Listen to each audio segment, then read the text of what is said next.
로베르트는 오래전부터 꿈이라면 지긋지긋했다. 나는 꿈만 꾸면 번번이 바보처럼 당한다니까. 예를 들어 로베르트는 거대하고 흉측한 괴물 물고기에게 잡아먹히는 꿈을 자주 꾸었는데 그럴 때면 고약한 냄새가 코에까지 스며들 정도였다. 아니면 미끄럼틀에서 밑으로 계속 미끄러지는 꿈을 꾸기도 했다. 멈춰 사람 살려 하고 아무리 외쳐도 점점 더 빨리 아래로 미끄러지다가 땀에 흠뻑 젖은 채 서스라쳐서 잠에서 깨어난 적도 여러 번 있었다.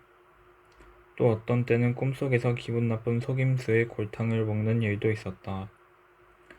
그런 꿈은 특히 로베르트가 무언가를 꼭 갖고 싶어 할 때 꾸곤 했다. 예를 들어 28단 기어가 달린 경주용 자전거라든가. 로베르트는 보라색으로 칠해진 그런 자전거가 지하실에 있는 꿈을 꾸었다. 도저히 꿈이라고는 생각할 수 없을 만큼 생생했다. 보라색 자전거는 포도주를 놓아두는 선반 왼쪽에 있었는데 로베르트는 심지어 자전거에 채워둔 자물쇠 비밀번호가 1, 2, 3, 4, 5라는 사실까지도 알았다. 비밀번호를 기억하는 일이야말로 식은 죽 먹기였다. 한밤중에 로베르트는 자리에서 일어나 잠옷바람으로 잠에 반쯤 취한 채 비틀거리면서 계단 4개를 걸어 내려왔다. 그런데 포도주 선반 왼편에 있는 거라곤 죽은지 한 마리일 뿐이었다. 꿈은 사기였다. 아주 야비한 속임수. 시간이 지나면서 로베르트는 이런 식의 기분 나쁜 꿈에 대응하는 방법을 알아냈다. 그런 꿈을 꿀 때면 잠에서 깨어나는 대신 얼른 이렇게 생각하는 것이다. 징그러운 늙은 물고기가 또다시 나타났네. 이제 무슨 일이 일어날지 난 다 알고 있어. 이 물고기는 나를 집어 삼키려고 하는 거야. 하지만 분명한 것은 이건 진짜 물고기가 아니야. 꿈속의 물고기라고. 그러니까 꿈속에서만 나를 삼키는 거야. 그리고 미끄럼틀에서 한없이 미끄러지는 꿈을 꿀 때면 내가 또 미끄러지는 꿈을 꾸는구나. 어쩔 수 없지. 내가 무슨 짓을 해도 멈출 수 없을 테니까. 하지만 정말로 미끄러지고 있는 것도 아닌데 뭐 하고 생각했다. 그 멋있는 자전거가 다시 나타난다든지 자기가 꼭 갖고 싶었던 컴퓨터 게임이 전화기 옆에 손으로 잡을 수 있을 정도로 분명하게 보인다든지 하는 꿈을 꿀 때도 로베르트는 그런 꿈들이 자신을 골탕 먹이려는 속임수라는 것을 이미 알고 있었다. 그래서 로베르트는 꿈에서 자전거가 나타나도 전혀 거들떠보지 않았다. 자전거가 정말로 지하실에 서 있는 건 아닐까 하는 기대는 버린 지 오래였다. 하지만 이제 더 이상 꿈에 속아 넘어가지 않는다 해도 그런 꿈을 꾼다는 것 자체가 기분 나쁜 일이었다. 그래서 로베르트는 꿈을 꾸는 걸 결코 좋아하지 않았다. 수학 귀신이 나타나기 전까지는 로베르트는 이번 꿈에 나타난 것이 굶주린 물고기가 아니라는 것, 그리고 자신이 몹시 흔들리는 아주 높은 탑에서 미끄럼틀을 타고 아래쪽으로 자꾸 미끄러지는 것도 아니라는 사실만으로도 기뻤다. 로베르트는 이번에는 잔디밭 꿈을 꾸었다.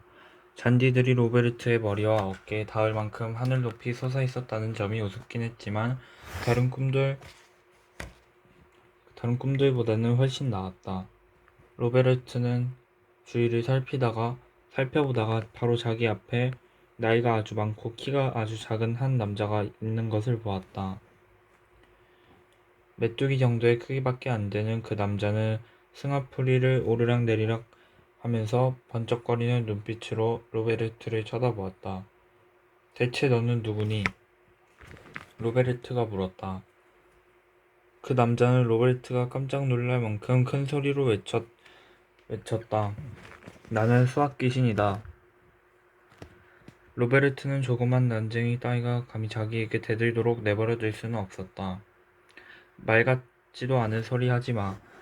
우선 수학 귀신이라는 건 없어. 그래? 정말 없다면 지금 넌 나랑 어떻게 말을 하는 거지? 둘째로 나는 수학이랑 관계 있는 거라면 뭐든 딱 질색이야. 그 이유가 도대체 뭔데? 빵 굽는 사람 2명이 6시간에 꽈배기 빵 444개를 구울 수 있다면 5명이 88개를 굽는 데는 시간이 얼마나 걸리는가? 이런 식의 말도 안 되는 걸 수학에서는 풀라고 하잖아. 로베르트는 계속 투덜거렸다. 시간을 낭비하는 바보 같은 짓이지. 그러니까 사라져버려. 꺼지란 말이야. 로베르트는 수학 귀신을 상대하지 않겠다는 결심을 보여주려고 나무만큼 높이 자란 잔디에 털썩 주저앉아 버렸다. 그러자 수학 귀신이 우아한 동작으로 승합풀에서 뛰어내리더니 로베르트 옆에 와서 앉았다. 너는 도대체 어디서 그런 꽈배기빵 이야기를 들었니? 아마도 학교에서 들었겠지.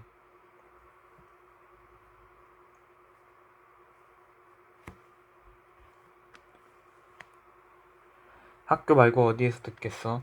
로베르트가 반문했다. 보켈 박사라고 하는 형편없는 선생이 우리 반에서 수학을 가르치는데 그 선생은 그렇게 뚱뚱하면서도 항상 배가 고픈 모양이야. 우리 계산 문제를 푸느라 정신이 없어 눈치 못 챌 거란 생각이 들면 항상 가방에서 꽈배기빵을 살짝 꺼내서 우리가 계산하는 동안 오물오물 씹어먹는단 말이야. 그래? 수학 계시는 빙그레 웃으며 말했다. 너희 선생님을 헐뜯고 싶지는 않지만 그런 계산은 사실 수학과는 아무 상관이 없어.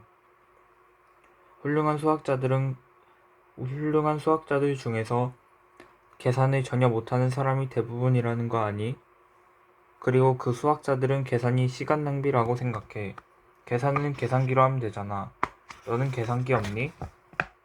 있어. 하지만 학교에서는 계산기를 못 쓰게 하는걸. 그렇구나. 하긴 상관없어. 구구단을 좀 웬다고 해서 새로울 건 없겠지. 계산기 건전지가 다 떨어졌을 때 도움이 될 테니까. 하지만 그건 진짜 수학하고 아주 다른 거야. 너 나를 살살 달래서 네 말을 듣게 할 속셈이지. 나는 네 말을 안 믿어. 너 때문에 내가 꿈속에서까지 수학 문제에 시달려야 한다면 소리를 지를 거야.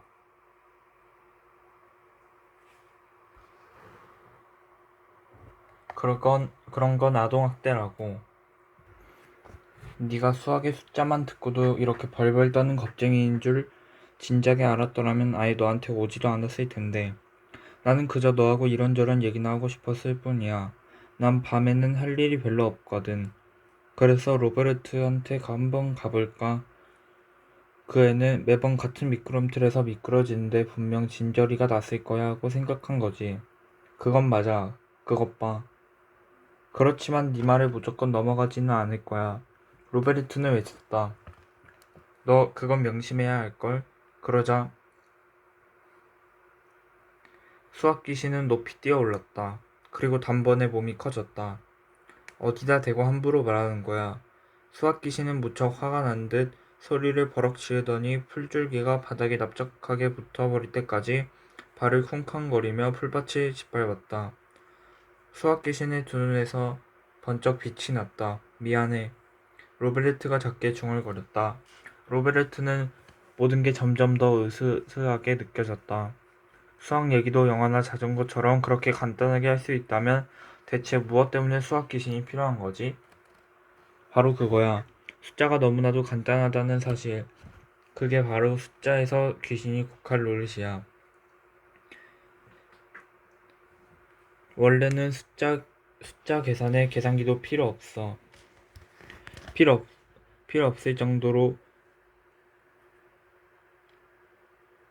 필요 없을 정도거든. 숫자 계산을 시작하려면 한 가지만 있으면 돼. 그건 다름 아닌 1이야. 1만 있으면 너는 거의 뭐든지 할 수 있어. 네가 만일 큰 숫자를 이를테면 500만 703 더하기 2만 810 같은 문제를 겁낸다면 일단 이렇게 시작해봐. 이런 식으로 500만 어쩌고 저쩌고 하는데 이를 때까지 계속하는 거야. 이게 너무 복잡하다고 말하지는 않겠지. 아무리 봐도 이 정도는 이해할 수 있을 테니까. 안 그래? 그렇긴 해. 로베르트는 말했다. 그리고 그게 전부는 아니야. 수학 귀신은 계속해서 말했다. 그는 은빛 손잡이가 달린 산책용 지팡이를 손에 들고 로베르트의 코앞에서 빙빙 돌렸다. 네가 500만 어쩌고 저쩌고 하는 데까지 가려면 너는 계속 세기만 하면 돼. 그러면 그것이 한없이 계속된다는 것을 너도 알게 될 거야. 무한히 많은 숫자가 있기 때문이지. 로베르트는 그 말을 믿어야 할지 어떨지 아리송했다. 네가 무슨 수로 그걸 아니? 그걸 시험해 보기라도 했어? 아니, 직접 해보지는 않았어. 왜냐하면 그 일은 우선 시간이 너무 오래 걸릴 것이고, 둘째로 굳이 그렇게 할 필요가 없으니까. 로베르트는 수학 귀신이 하는 말을 이해할 수가 없었다. 내가 수를 거기까지 셀 수 있다면 그것은 무한한 것이 될 수 없잖아. 아니면 그것이 정말 무한한 것이라면 나는 거기까지 셀 수가 없을 테고. 로베르트가 반박했다.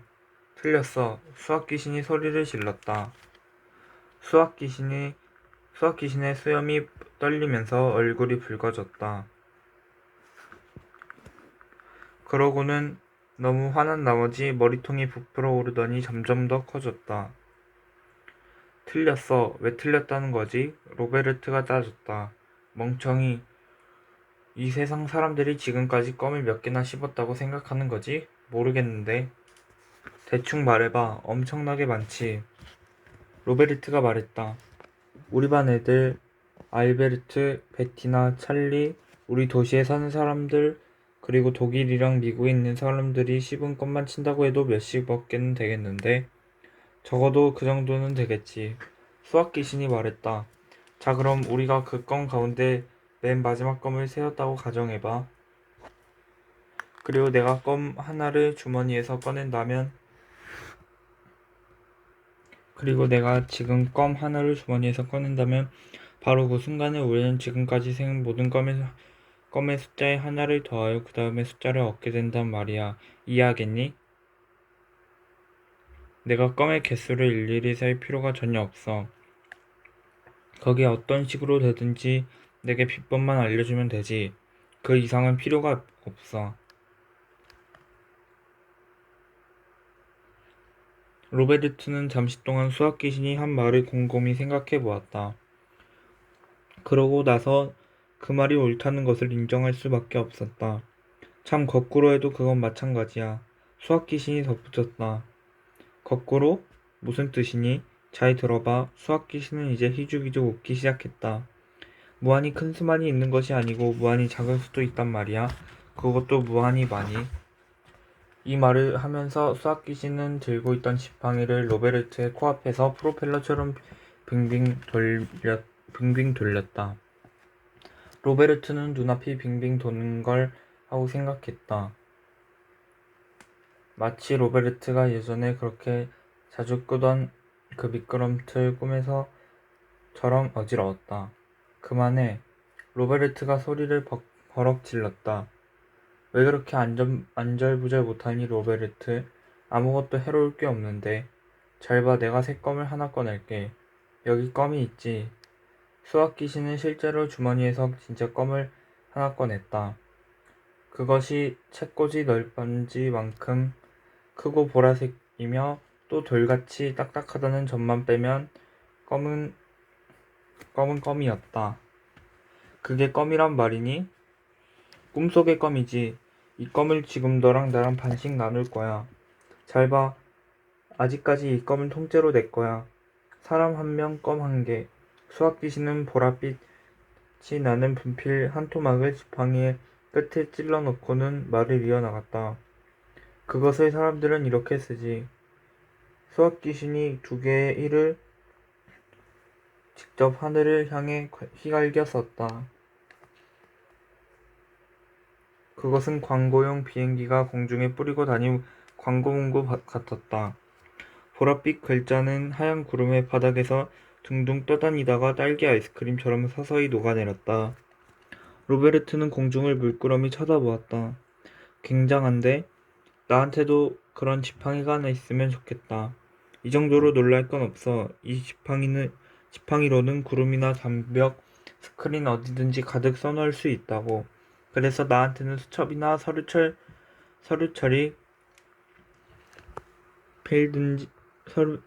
처리 필요 없어. 하지만 여기서 중요한 건 그게 아니야. 껌이 문제지. 이 껌을 지금 내가 반으로 쪼개서 우리가 서로 한쪽씩 나누어 간단 말이야. 껌 한 개에 사람 2명. 껌은 위로, 사람은 아래로 써봐. 이제 너희 반 아이들 중에서도 껌을 조금 먹고 싶어하는 애들이 당연히 있을 거야. 알베르트와 베티나 로베르트가 말했다. 누구라도 상관없어. 알베르트는 너에게 가고 베티나는 나에게 오고. 그러면 우리는 각자 껌을 쪼개야 하겠지. 이제는 한 사람이 4분의 1씩 가지게 돼. 하지만 껌 나누는 일이 끝나려면 아직 멀었어. 껌을 얻으려는 사람이 자꾸 늘어나니까. 우선은 너희 반 아이들, 그 다음은 너희 학교 학생들, 그리고 이 도시 사람들 중에서도 껌을 얻고 싶은 사람들이 있겠지. 우리 4사람은 각자 자기가 가진 껌 4분의 1 가운데서 반을 나누어 줘야 하고, 그 다음에는 그 반의 반, 그러고 나면 다시 그 반의 반 등으로 나누어 줘야겠지. 그럼 껌 나누는 일은 끝이 안 나겠네. 로베르트가 한숨을 섞어 말했다. 그래, 껌 조각이 우리 눈으로는 도저히 볼 수 없을 정도로 조그맣게 될 때까지 껌을 나눈다고 생각해봐. 그러고 나서도 그걸로 끝이 아니야. 우리는 지구상의 70억 인구가 조금이라도 껌 조각을 얻을 수 있을 때까지 껌을 나눈단 말이야. 그러고 나면 이제는 7천억 마리의 쥐 차례가 되지. 쥐들도 다들 조금이라도 껌맛을 보려고 할 테니까. 이런 식으로 하면 결국 껌 한 개를 나누는 일이 한없이 계속된다는 걸 알겠지? 수학 귀신은 지팡이로 하늘에 점점 더 많은 보랏빛의 숫자들을 끝없이 긴 보랏빛 줄 아래에다가 쌓아 놓았다. 이러다간 온 세상이 1로 가득 차겠다. 로베르트는 큰 소리로 불평했다. 뭐라고? 수학 귀신이 소리를 질렀다. 그러면서 그는 점점 부풀어 올랐다. 내가 이렇게 하는 건 순전히 너를 생각해서야. 너는 수학이라면 무조건 검되고 뭐든지 이렇게 하면 머릿속이 복잡해지지 않고 간단하게 알 수 있을 거면 공리하잖아. 그렇다고 해서 계속 일만 가지고 이러는 건 너무 지루해. 그리고 또 아주 거추장스럽기도 하고. 로베르트는 과감하게 맞섰다. 너 이제야 깨달았구나. 수학 개시는 이렇게 말하면서 모든 일들이 없어질 때까지 한쪽 손으로 하늘을 쓱쓱 지어나갔다. 물론 그저 1 더하기 1 더하기 1만 하는 것보다는 뭔가 다른 걸 생각해내는 게 훨씬 더 낫겠지. 내가 다른 수들을 발명해낸 것도 사실은 바로 그 때문이야. 너 지금 내가 수들을 발명해냈다고 말하는 거니? 미안하지만 난 그 말을 믿을 수 없어. 하긴 정확하게 말하자면 내가 몇몇 사람들이랑 같이 만들었다고 해야겠지.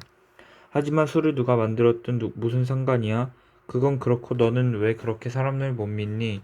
네가 원하면 순전히 1만 있는 데서 다른 수들을 만들어내는 법을 내가 보여줄 수도 있어. 어떻게 그렇게 하겠다는 거야? 아주 간단하지. 이걸 보라고. 다음으로 이걸 계산하려면 너는 계산기가 필요하겠지. 웃기지 마. 로베르트가 대꾸했다. 거봐, 1만 있었는데 거기서 2를 만들었잖아. 그럼 이제 다음 것을 계산해봐. 수학 귀신이 말했다. 이건 너무 어려워. 로베르트는 항의했다. 내 머리로는 안 타낼 수가 없어. 그렇다면 계산기를 가지고 해봐. 느닷없이 그걸 어디서 가져오란 말이니? 계산기를 가지고 잠자리에 드는 사람이 도대체 어디 있냐고. 그러면 여기 이걸로 해봐.